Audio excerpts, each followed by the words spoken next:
Did you guys get that? I'm sorry. I'm passing it off to now to Christy, Debbie, and Nancy. Thank you, everyone. Thank you so much, Ryan. Good morning, everyone. My name is Christy Christensen. I've worked on this Ginnie Mae contract for about 4 years. And prior to working on this contract, I worked in mortgage servicing for about 18 years in the Atlanta, Georgia area. Nancy, would you please introduce yourself? Good morning. My name is Nancy Strickland. My prior experience includes working for an issuer for about 12 years in investor accounting, and I've been working on this contract since 1999. I've seen a lot of changements and improvements over the years. Debbie, please introduce yourself. Hi, everybody.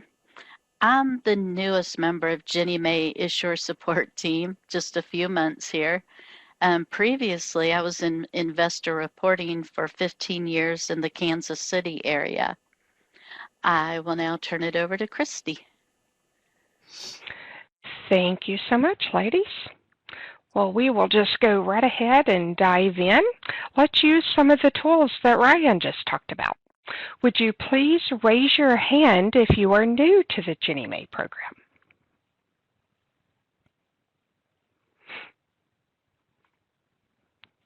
Okay, wonderful.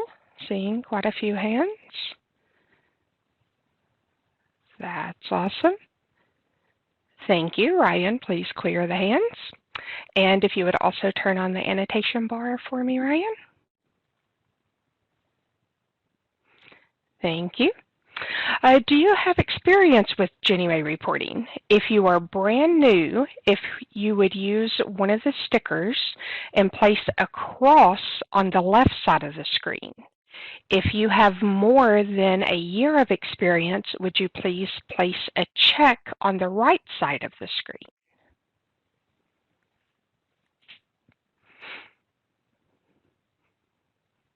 Okay, good. Looks like we've got some new folks and some people with some experience. So that is great. Thank you so much. And Ryan, if you could clear the stickers for me. So do you use a subservicer? If you do, could you give me a thumbs up, please? And that one is over actually in the raised hand at the top of your screen.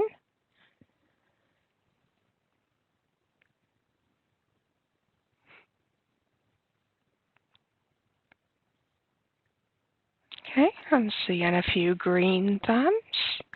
That's wonderful. Ryan, if you could clear the thumbs. And then, do you use an in-house system or a service bureau? Using the stickers, could you put a cross on the left side of the screen if you use an in-house system, and put a check on the right side of the screen if you use a service bureau? We're just trying to get kind of a total of if we have in-house systems or service bureaus.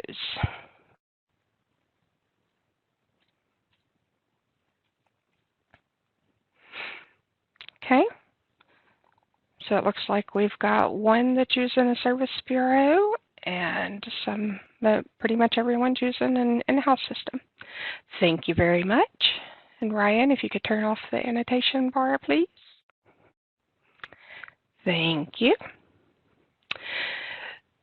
This basic course is intended to train new Ginnie Mae issuers on monthly investor reporting, including the Ginnie Mae Reporting and Feedback System, which is also called RFS, along with additional important topics. This course focuses on monthly investor reporting requirements from a reporting and business perspective. Future training sessions will provide more detailed reporting requirements. Today, we will be focusing on these 4 bolded modules on the slide. In this module, we will explain the purpose of investor reporting training, list issuers' primary responsibilities, describe the characteristics of subservicing partnerships, and discuss consequences of noncompliance. A few hot topics that will be discussed during the training are Ginnie Mae reporting requirements, multifamily pool transfers. You need to notify your Ginnie Mae account executive of any changes to loan terms 30 days prior to the change, RFS enhancements, cash management, and specific topics or questions that you would like us to address. Please place any questions that you have in the chat box throughout the training. Issuers' primary responsibilities are having employees with Ginnie Mae requirements knowledge, a QC mortgage plan, ability to service Ginnie Mae pools within the MBS guidelines and guarantee agreement, also meet all reporting deadlines, maintain proper P&I and escrow accounts, ensure sufficient funds are available for ACH P&I drafts, and if you use a subservicer, ensure they are compliant with all guidelines and reporting requirements. So what should a subservicing partnership be? It should be proactive on the issuer's part, ongoing, customized to your organization's needs, include all issuer responsibilities, and have an oversight and have an issuer oversight of the subservicer's monthly performance. A very important note, as a Ginnie Mae issuer, you are accountable for your subservicer's actions and reporting. For those using a subservicer, give me a thumbs up if you communicate with your subservicer weekly and a thumbs down if you do not communicate with your subservicer weekly.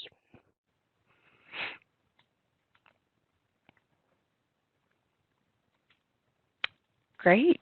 I'm seeing green thumbs and not any red thumbs. That is wonderful. Yes, you should be frequently communicating with your subservicer. Ryan, if you would clear the thumbs. Now we will continue with reference documentation. In this module, we will list the available resources and reference documentation available to issuers, discuss useful resources for job tasks, and explain Ginnie Mae terms. The Ginnie Mae hotline number is 1-833-GINNIE-MAE-HELP. Why, yes, Ginnie Mae Help is one more digit than 466-2435, therefore the last digit is dropped. Option 1 is for the GinnieNet hotline with an additional 5 options, and option 2 is for RFS, which is for investor reporting with an additional 6 options. Ryan, would you turn on the annotation bar, please? So if you guys would please place a sticker on the option that you would select for RFS.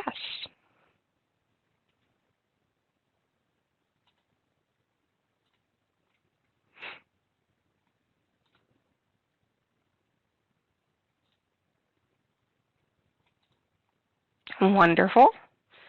That is correct. It would be option 2 from the main Ginnie Mae Help phone number. I will now turn it over to Nancy. Thanks, Christy. This is the homepage for the Ginnie Mae website, which is www.ginniemay.gov. May I have a show of hands if you have visited the website ever or even recently? Ooh, look at all those hands. Wonderful. And great.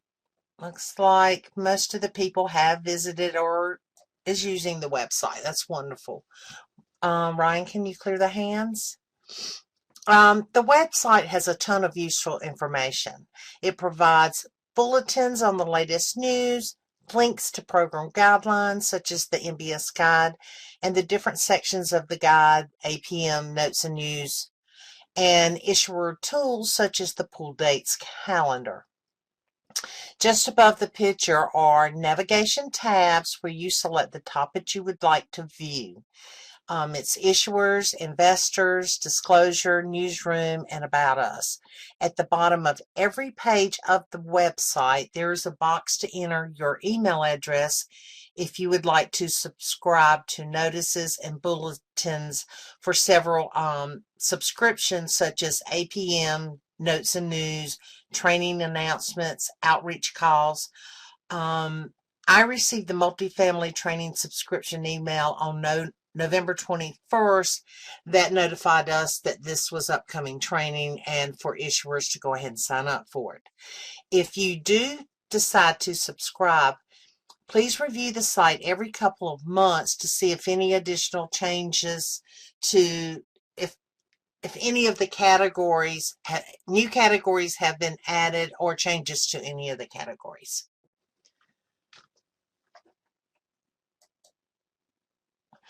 When you place your cursor on any of the tabs up above, like Issuer Investor Disclosure, a drop-down box will show a list of the subjects that you can select. I have selected the Issuers tab on this slide. You can see other sets of tabs for program guidelines, issuer tools, training, third-party provider, and program guidelines. I'm sorry, systems and applications. Within each tab, there are additional topics you may access. Please take the time to review and become familiar with the information provided on Ginnie Mae's website.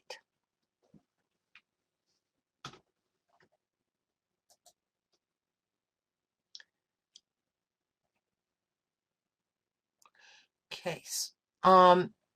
Sorry, hold on. When you place your cursor on any of the tabs, no, I'm sorry. Here are the links to the website along with specific links to the MBS guide. The Issuer tab provides access to such areas such as program guidelines, issuer tools, and issuer training. This includes the Ginnie Mae MBS guide, APMs, and investor reporting manual. Now, once you get this document and once it's been posted on Ginnie Mae's website and you pull the document up, these links below should take you straight to the document that is shown above. So those links are live.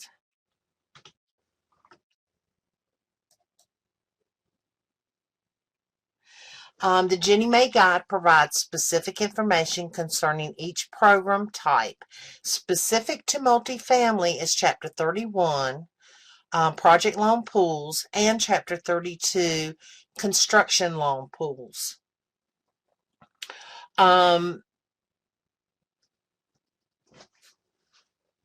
We're also showing a link to the MBS Guide appendices.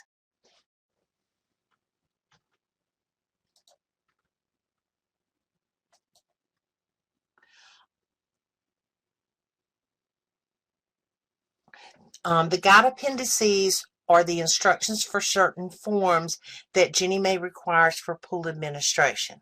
One of the main appendices we will refer to is Appendix 6-19, Report of Pool and Loan Data. During Day 2 and Day 3, we will refer to this appendix several different times. The document provides information about Ginnie Mae's requirements for monthly pool and loan level reporting, along with specific file layouts for all pool and loan records. Also provides the description of each alert or error message. The last two links are for notes and news and APMs and a link to the FAQ section.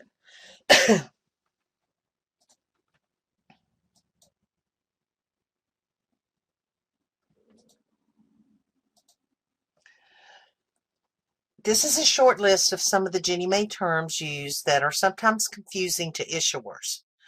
One term is FIC.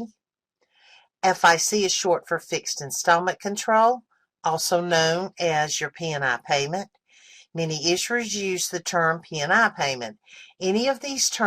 Are any of these terms confusing to you? If so, please enter the term in the chat box.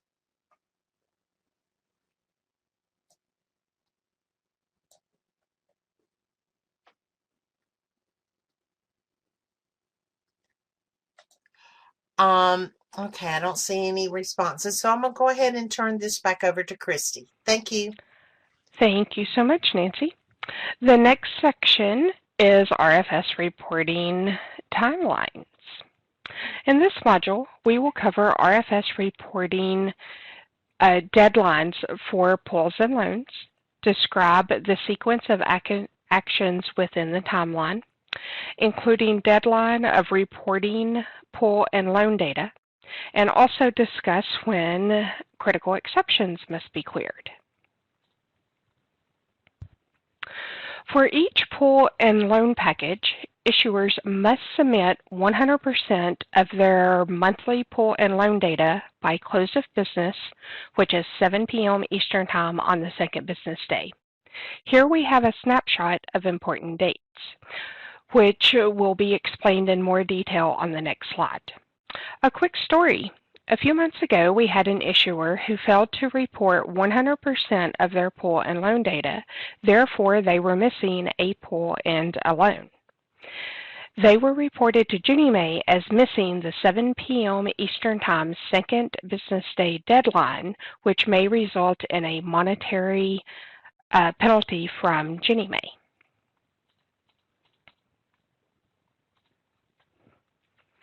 This is a snippet of the full monthly RFS timeline. RFS opens on the 25th of the month for reporting. On the morning of the first calendar day, RFS opens for file submissions. Even if the first calendar day is on a weekend or a holiday, we work to open RFS. After the issuer's files are processed, RFS feedback is posted in e-notification. The initial pre-collection notice is available on the third business day, which is based on the second business day RFS Pool Record Security RPB. Prepayment penalties must be reported by 7 p.m. Eastern Time on the fourth business day. However, penalties may be reported as early as the first business day. The final pre-collection notice is available on the sixth business day, which is based on the fourth business day final RFS Pool Record Security RPB. The final pre-K must be reviewed for any changes from the initial pre-K, including any changes in the prepayment penalty amount. The monthly reporting certification opens beginning on the 10th business day, with the deadline being 7 p.m. Eastern Time on the 14th business day. The guarantee fee is drafted from your designated bank account on the 10th calendar day. Please see Chapter 6 of the MBS Guide if the calendar days are not business days. The P&I remittance is drafted on the 15th calendar day. Please see Chapter 15 of the MBS Guide if the calendar days are not business days. On the 25th calendar day, RFS closes for the current month and opens for the next month's reporting cycle. This slide and the next two slides is a complete monthly investor reporting workflow. We have received feedback where issuers use this document every month to check off completed activities. This begins on the 25th calendar day when RFS opens and continues through the fourth business day. Would you please raise your hand if you would use this document to ensure you are meeting the deadlines?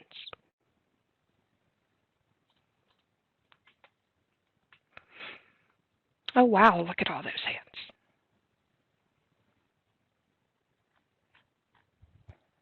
Is wonderful. Thank you so much. Ryan, if you would clear the hands for me, please.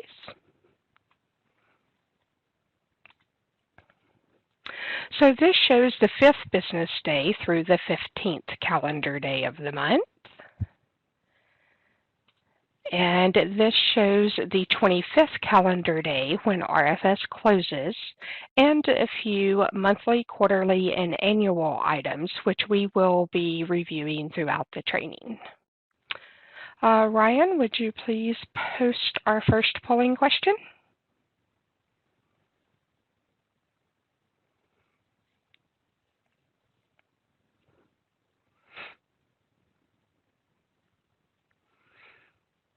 Okay, so what is the deadline for reporting 100% of the pool and loan data? So we have 7 p.m. Eastern Time on the 4th business day, 11:59 on the 4th, 7 p.m. on the 2nd business day, and 11:59 on the 2nd business day.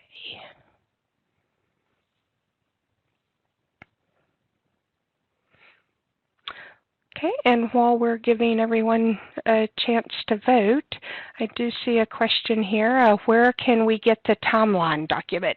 That document should be in a PDF format out on the Ginnie Mae website under the training, and I believe it's under tools and resources.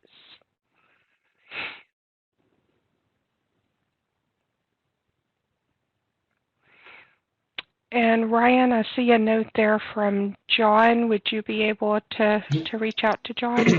No, John said, I think that he was referring to earlier in the chat, Nancy was having a slight bit of, her audio sounded good, but it just sounded like it was a little bit laggy, or maybe a latency issue. It would like pause and then speed up real quick. But just as a quick reminder to not only the presenters, but everyone in the participants, make sure I didn't mention this earlier, make sure we're off any kind of VPN or anything that might tether our network or limit it in any kind of fashion. So if possible, disconnect from VPN. And if you get booted from the space, again, I'll let everyone rejoin. But no VPN and nothing that might hinder your network speed, and make sure you're close to a router, all that good stuff. Thank you, everyone. Thank you, Ryan. Okay, and Ryan, if you could go ahead and end the poll and broadcast the results. Thank you very much. So yes, so the correct answer is C, or 7 p.m. Eastern Time on the 2nd business day. Okay. We will go ahead. Thank you, Ryan. So I would like to ask if any of our Ginnie Mae account executives have anything to add before we take our 10-minute break.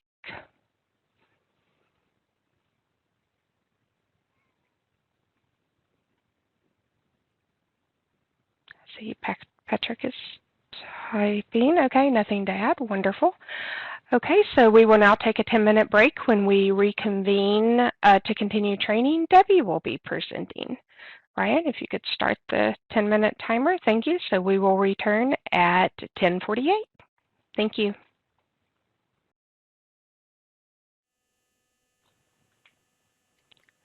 So welcome back from break, everyone. And Debbie, whenever you're ready. All right. Good morning, everyone. Thanks for joining us today. I hope everybody's awake, had a chance to get your coffee this morning. In this portion of the training, we're going to discuss e-notifications, especially the importance of reviewing and the data that flows into e-notes. Our objectives are for you to be able to identify critical job alerts, which posted information is critical, and how to resolve or address the e-notifications. E-notifications, an online function accessible from RFS. E-notification supports investor reporting in other areas by providing notices and/or reports and documents. A few of the notices and their purposes are shown below. If you have not viewed e-notifications, can you please raise your hand?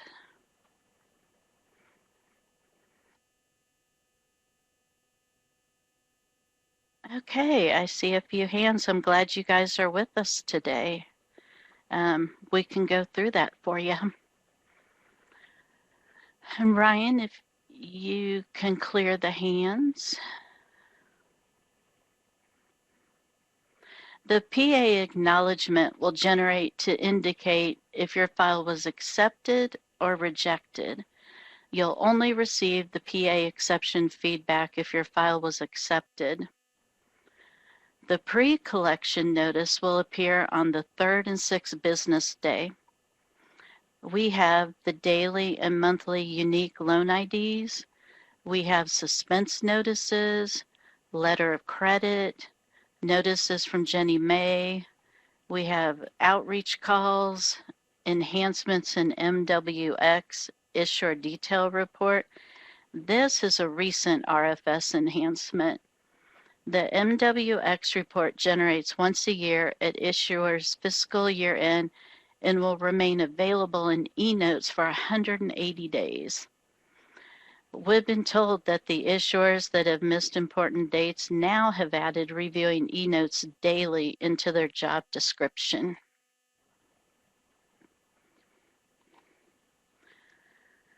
Notices may be posted daily, weekly, monthly, quarterly, and yearly. The notices can be formatted or as raw data. Many of the notices are linked to the most available content.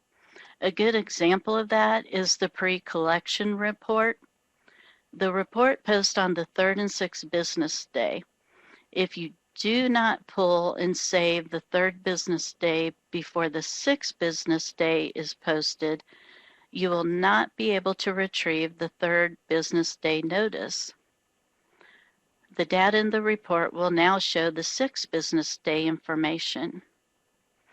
Showing on the screen is the PA Functional Acknowledgement Report, which is posted when the file is accepted or rejected.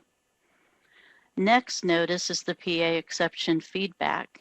This will post each time a file is accepted.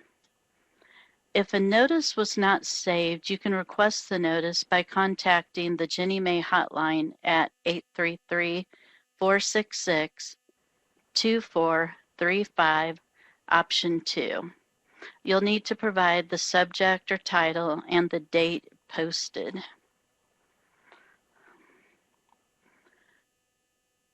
Raise your hand if you have access to eNotes.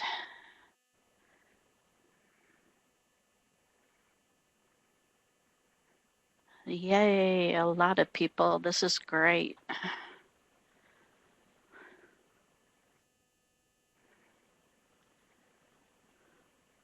Oh, I see a couple of red thumbs down there.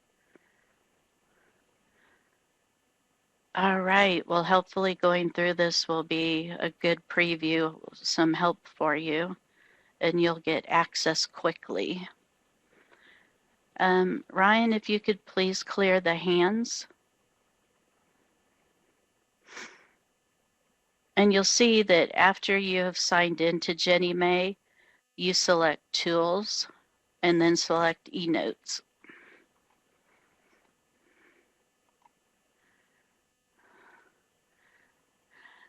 E-notification provides a method for your company to receive notices when an item has been posted. This is called passive email. Only one email address is used. A message will be sent to that address informing you there is a notice. The user must go to the mailbox to view. And since only one email address can be used, it's suggested you use a generic email for all notices.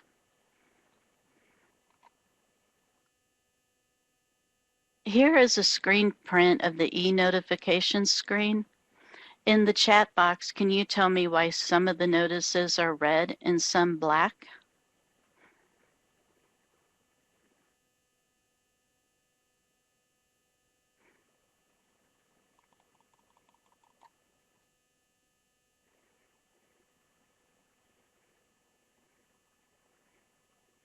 Yep, you guys are getting it.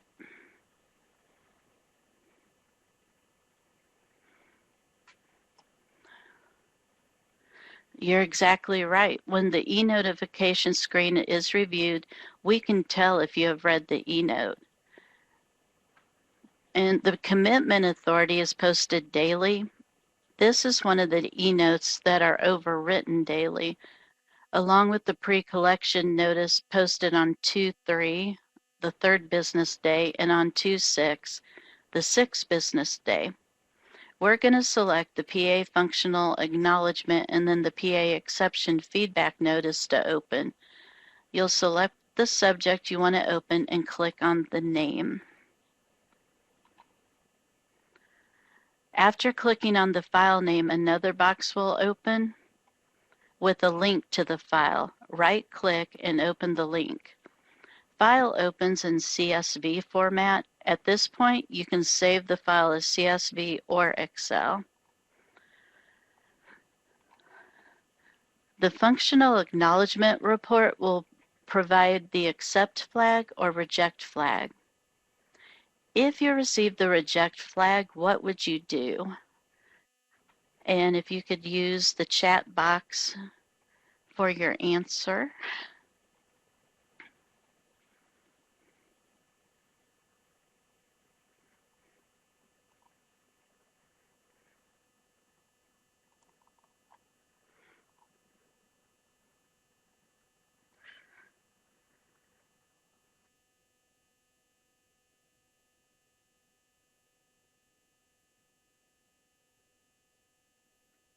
Yep, you guys are on top of it. Yep, you would find the reason the file rejected and correct the problem and resubmit the file. Very good. The same process with the functional acknowledgement report. After clicking on the file name, another box will open with a link to the file. Right-click and open the link. File opens in CSV format. At this point, you can save the file as CSV or Excel. If the exception feedback is saved as Excel, you can format the file using any of the data. We have received issuer feedback stating that the data is sorted and passed out to different employees to clear the exceptions. We actually have one issuer that told us they give the employees different severity alert messages each month, so everyone is familiar with clearing the alerts. The document on the screen is the pre-collection notice. This post on the 3rd and 6th business day. Does anyone know why this document is important? And you can use the chat box again.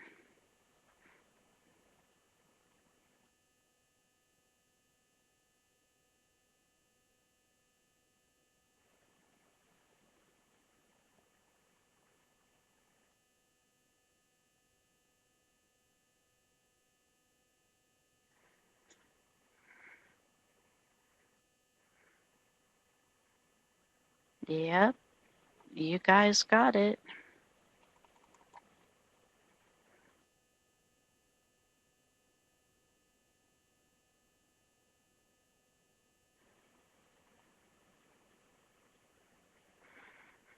Yep, this document provides the ACH bank account info, ACH draft amount for the guarantee fee, and the P&I remittance. It also provides the date the ACH will occur. This document should also be used to reconcile your internal records to reported data in RFS, including the prepayment penalty draft amount in the purple oval. Thank you, guys. I will now turn it over to Christy.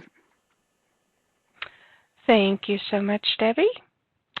So before we move on to our polling questions, I would like to ask any of the multifamily account executives if you guys have anything to add.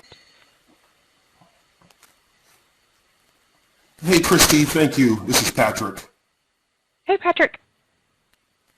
Do you hear me? I can. Are you there, Patrick?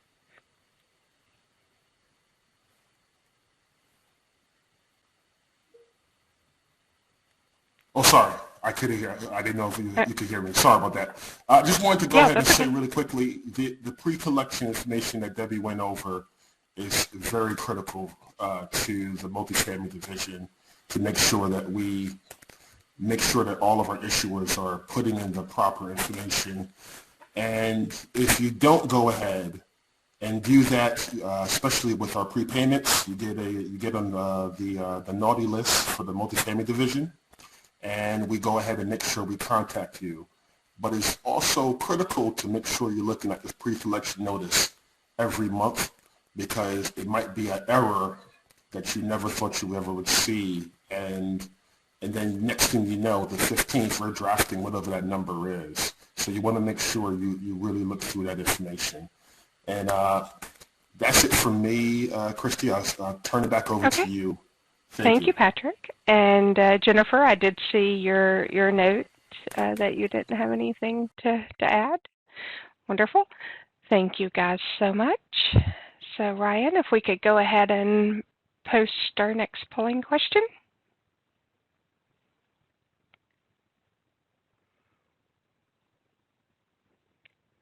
Wonderful. Okay, so what is the deadline to report 100% of the pull and loan data? So if you do remember, this happens to be the same question that we asked before our break. We do ask this again because this is a very important deadline.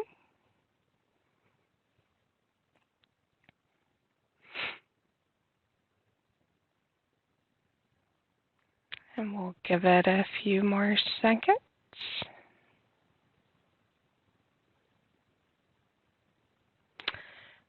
Ryan, if you could end the poll and broadcast the results, please.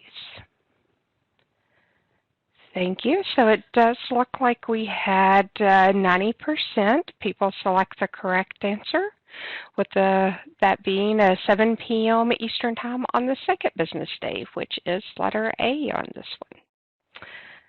Thank you so much. If you could post the next question.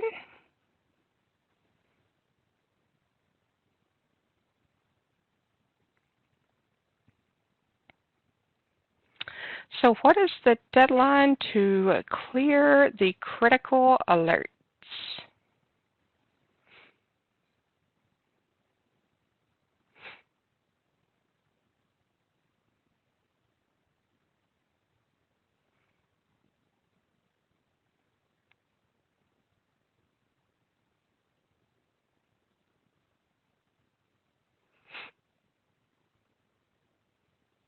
Okay, we'll give a few more seconds on this one.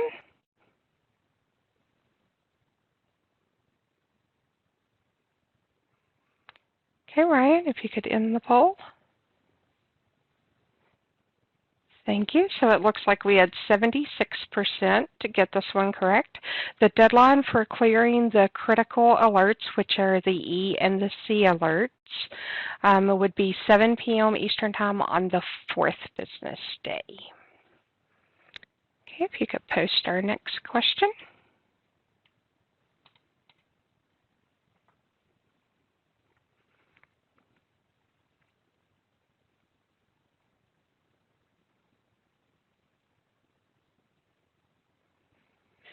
Okay, so operations can confirm if you have read your e-notes. So this is something that Debbie went over. And if we could get all of our participants to vote, that would be great.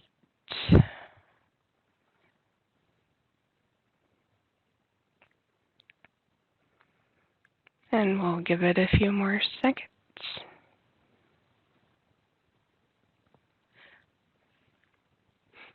Brian, if you could end the poll.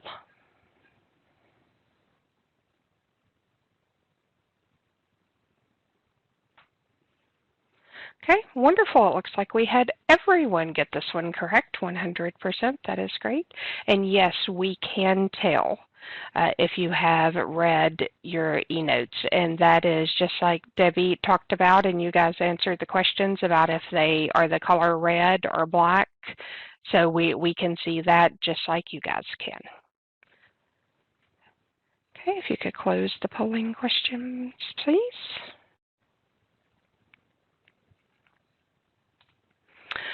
Okay, so now as a group, we will analyze the e-notification screen. We will discuss the following list of items and actions for the notifications required. Okay, so the first thing we have here is our unique loan IDs. So that one is actually the third one down, and it says daily unique loan ID raw. So that one actually opens as a text file.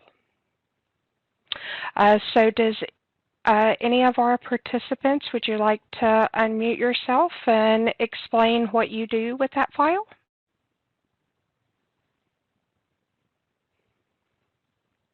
Or you can type it in the chat box.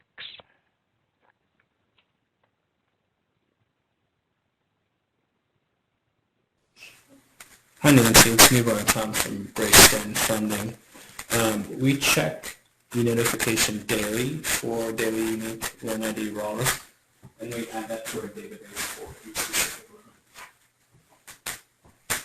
Okay, so you check it for the daily unique loan ID raw, and you do what with it? I'm sorry, it kind of faded out. We add them to our database daily, just so we can keep track of all the new ones and then take test. Okay, wonderful. Right. Okay. And it does look like we've got a couple other people typing. So Pam says to verify the pool number and the loan amount with the internal loan number. Very good. That is exactly correct. Does anyone actually convert that file to Excel to make it a little bit more usable?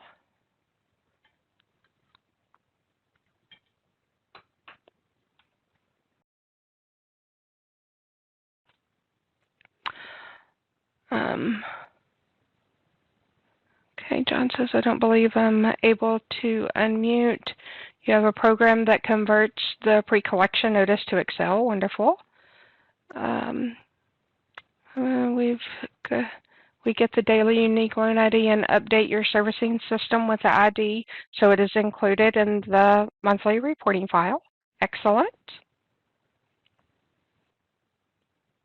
Wonderful.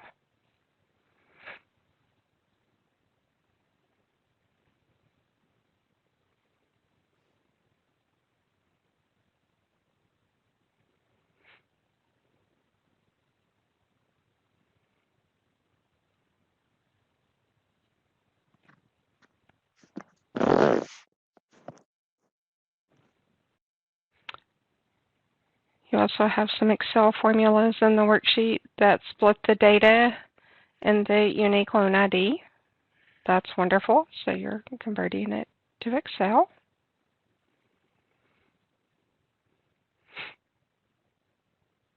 Nancy, do you have anything to add on this one? Or Debbie?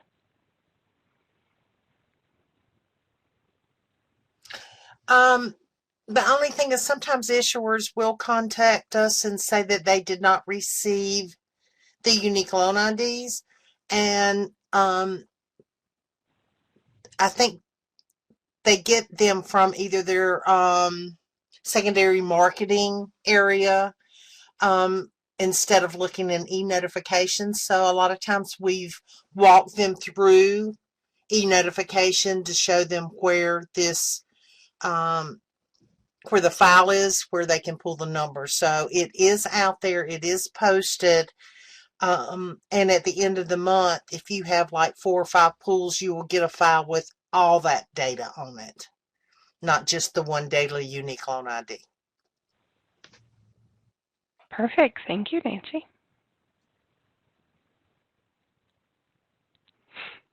Okay, and then you can also get the unique loan ID from JennyNet. And Nicole, we will discuss your pre-collection notice in the next one. So give me just a minute on that one.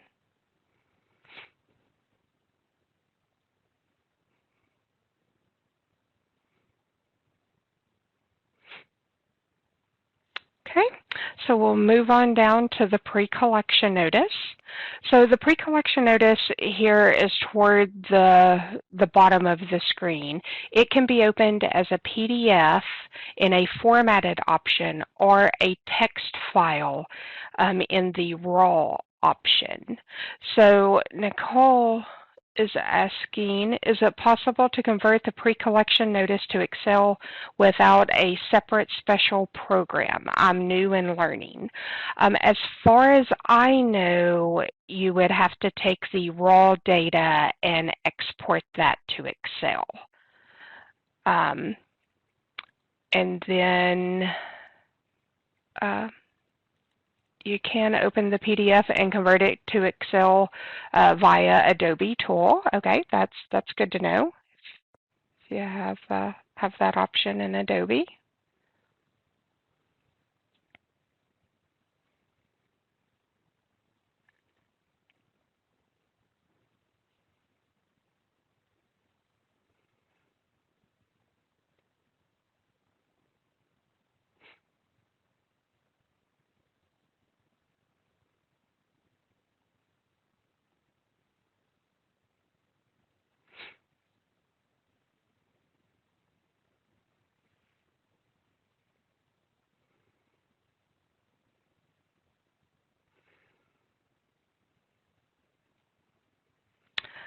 You are very welcome. Okay, so our next one is our PA exception feedback. This is a list of your outstanding exceptions after your file uploads, like Debbie had went over a little bit ago. And so you could download this, which we will talk about on Wednesday's session, download it from exception feedback, or it is also posted as long as your file accepts in e-notification. Nancy, do you have anything to add on that one? Only that it also follows where you can only open the most recent information. So if you've loaded 2 or 3 files, if you open PA exception feedback, it's only going to open the most current data that's out there. So if you loaded two or 3 files and you try to open the first one, that will be overridden by current data. Excellent. Thank you. Okay, so our PA functional acknowledgement at the bottom tells you if your file was accepted or rejected. So that's always a good thing to watch, after you upload your file. Let's see here. So the next one is our issuer detail report. That is the annual MWX report with the fiscal year-end information. This is the one that Debbie talked about. That is a recent RFS enhancement. It will show at the bottom of your eNote screen for 180 days after your fiscal year end. So we think that is a really great enhancement, and we hope that you guys think that is. So then it looks like the custodial account verification and the matching and suspense, we will actually be covering that on Friday's session. So does anyone have any questions or anything else you'd like to discuss in our group discussion here? You are welcome to unmute yourself or type in the chat box.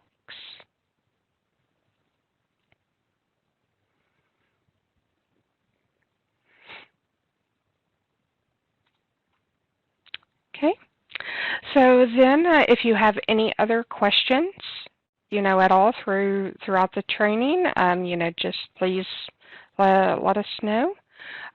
Also, we've provided our email addresses here, where you could reach out to us directly, or you are always welcome to reach directly out to your Ginnie Mae account executive.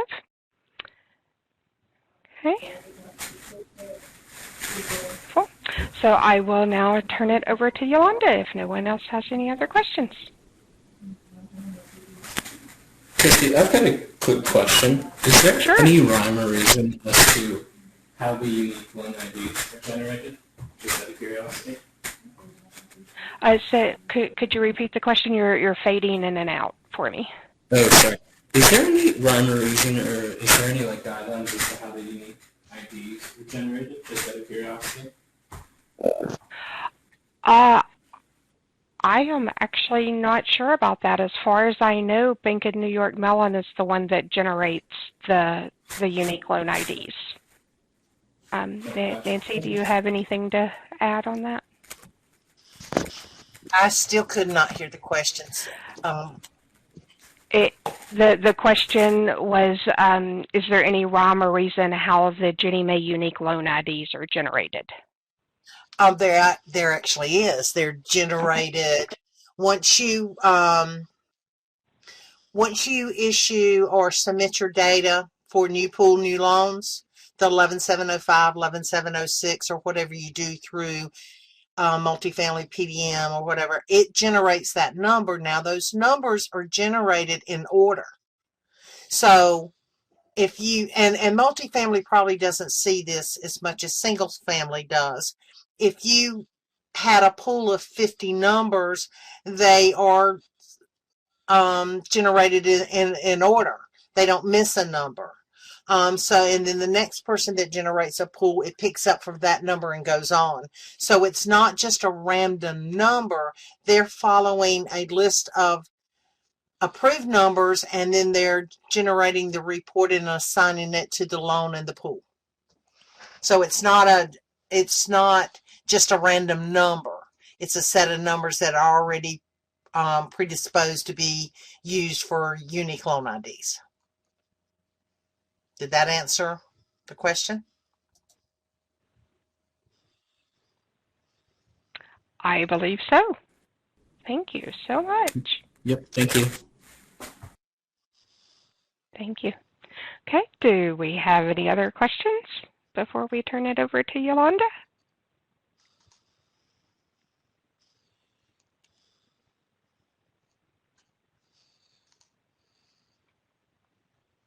Okay, thank you so very much.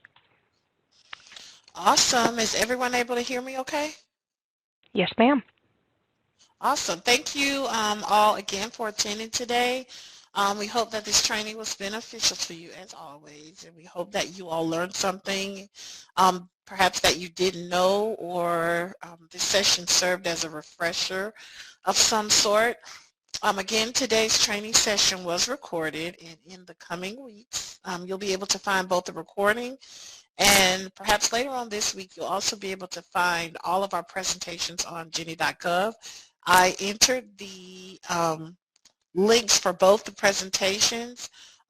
Once they are loaded, and the recordings as well, how you can find them once they are posted to GinnieMay.gov.